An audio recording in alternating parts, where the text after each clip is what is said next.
नमस्कार, मैं हूं अंजलि और आप देख रहे हैं समाचार 24 लाइव। तो आइए शुरुआत करते हैं आज की प्रमुख खबर से। डिप्टी सीएम श्री पाठक ने जनपद में विभिन्न कार्य परियोजनाओं, जिला चिकित्सालय, मलिन बस्ती, गौ आश्रय आदि का निरीक्षण कर वास्तविकताओं को जाना। उप मुख्यमंत्री ब्रजेश पाठक एक दिवसीय जनपद भ्रमण कार्यक्रम के तहत विभिन्न योजनाओं की जमीनी हकीकत जानने के लिए विभिन्न परियोजनाओं का निरीक्षण किए। उप मुख्यमंत्री सर्वप्रथम आदर्श नगर पंचायत गौरी बाजार स्थित कान्हा गौ आश्रय स्थल पहुंचे और वहां गौवंश के संरक्षण की वास्तविक स्थिति का जायजा लिया। कान्हा गौ आश्रय स्थल पर कुल 111 गौवंश से गौवंश को गुड़ व चना खिलाया। इसके उपरांत वे आंगनबाड़ी केंद्र लवकनी प्रथम पहुंचकर वहां की व्यवस्थाओं का निरीक्षण करते हुए बच्चों से पठन पाठन तथा 6 गर्भवती महिलाओं की गोद भराई व 6 बच्चों का अन्नप्राशन किया। जिन महिलाओं को गोद भराई किए उनमें सुमन, बेबी, जरीना, रानी, गरिमा, शबाना सम्मिलित हैं। परी, अंश, मंजित, सुमित, मरियम, अरमान का अन्नप्राशन उप मुख्यमंत्री द्वारा किया गया। आईसीडीएस विभाग द्वारा लगाई गई प्रदर्शनी का उन्होंने फीता काटकर शुभारंभ किया तथा लगाए गए स्टॉलों का अवलोकन भी किया। इसके उपरांत उप मुख्यमंत्री श्री पाठक कस्तूरबा गांधी आवासीय विद्यालय मिस्ट्रोलिया पहुंचकर वहां की व्यवस्थाओं का निरीक्षण करते हुए बच्चों से संवाद कर पठन पाठन व विद्यालय के बारे में जानकारी प्राप्त की। अमर शहीद स्वर्गीय रामचंद्र विद्यार्थी स्मृति द्वार पर शहीद रामचंद्र विद्यार्थी जी को विनम्र श्रद्धांजलि अर्पित कर उन्हें नमन किया।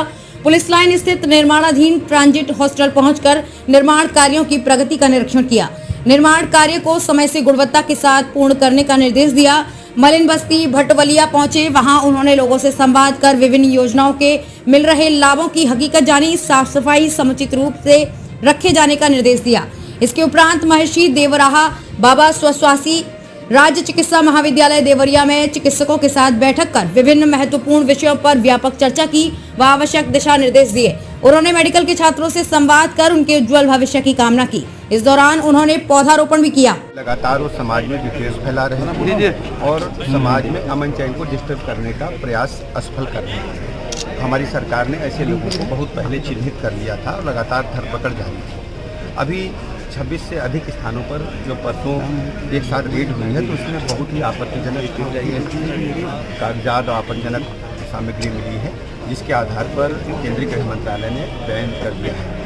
ऐसे सांपों का फल पहले ही कुचल दिया जाना चाहिए था और केंद्रीय गृह मंत्रालय ने बहुत अच्छा निर्णय लिया है। प्रदेश सरकार ने और देश के सभी नागरिकों ने बहुत प्रसन्नता जाहिर की है। इवन दिन ढेर सारे मौलानाओं का भी बयान आया है कि उन्होंने खुशी जाहिर की कि किसी भी प्रकार से भारत माता के प्रति उत्सित भावना रखने वाले लोगों को बख्शा नहीं जाना चाहिए और हमारी सरकार लगातार निगरानी ऐसे लोगों को कर रही है, सर्विलांस पे रख रही है। उत्तर प्रदेश में अमन चैन और मजबूत होगा। कानून व्यवस्था से खिलवाड़ करने की किसी को भी अनुमति नहीं। लेकिन विपक्ष जो है कि लगातार इसको लेकर के अपना विपक्ष डिरेल्ड हो चुका है। उनका न नीति है न एजेंडा है, उनको केवल कुर्सी दिख रही है।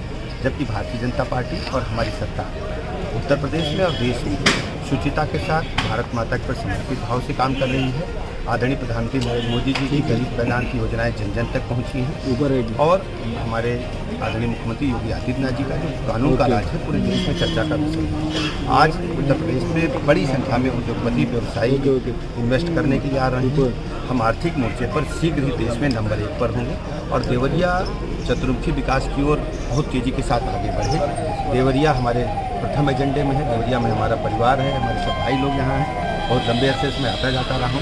देवरिया को विकास के मामले में नंबर 1 पर लाना है और कानून का राज और मजबूत करना है। हर स्थिति में देवरिया की एक व्यक्ति आपके कार्य पद्धति को लेकर के खास तौर से जिस तरह से आप भ्रमणशील हैं और जनता की समस्याओं को सुन रहे हैं, विपक्ष पचा नहीं पा रहा है इसको। वातानुकूलित कक्षों में बैठ करके केवल जनता के धन को किस प्रकार से लूटा जाए इस प्रकार की कार्यप्रणाली में दिन भर 5 साल गुजारते थे।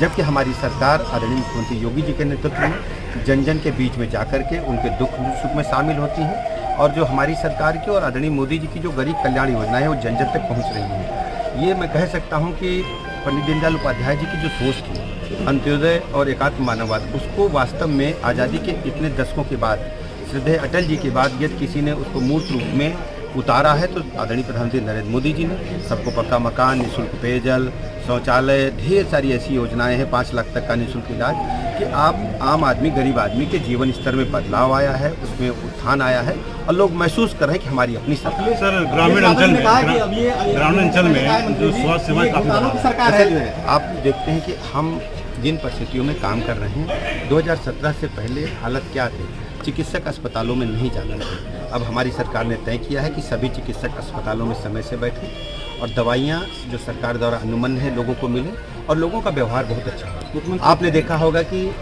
इस प्रक्रिया में बदलाव आया है। हम लगातार चिकित्सकों के पद विज्ञापित कर रहे हैं, भर्ती कर रहे हैं। अभी हमने 2500 पद लोक सेवा आयोग से मांगे हैं और संविदा के आधार पर यदि कोई चिकित्सक कहीं भी उपलब्ध है, हम लगातार उसको भर्ती करके लोगों की सेवा में लगा रहे हैं और देवरिया जनपद में भी कोई कमी नहीं होने देंगे। हर स्तर पर हम सतर्कता के साथ आगे बढ़ रहे हैं। जो भी कमियां हैं उनको हम पूरा खबरों में अब तक लिए बस इतना ही। मिलते हैं फिर ऐसी ही बड़ी खबर के साथ। तब तक के लिए नमस्कार और देखते रहिए समाचार 24 लाइव।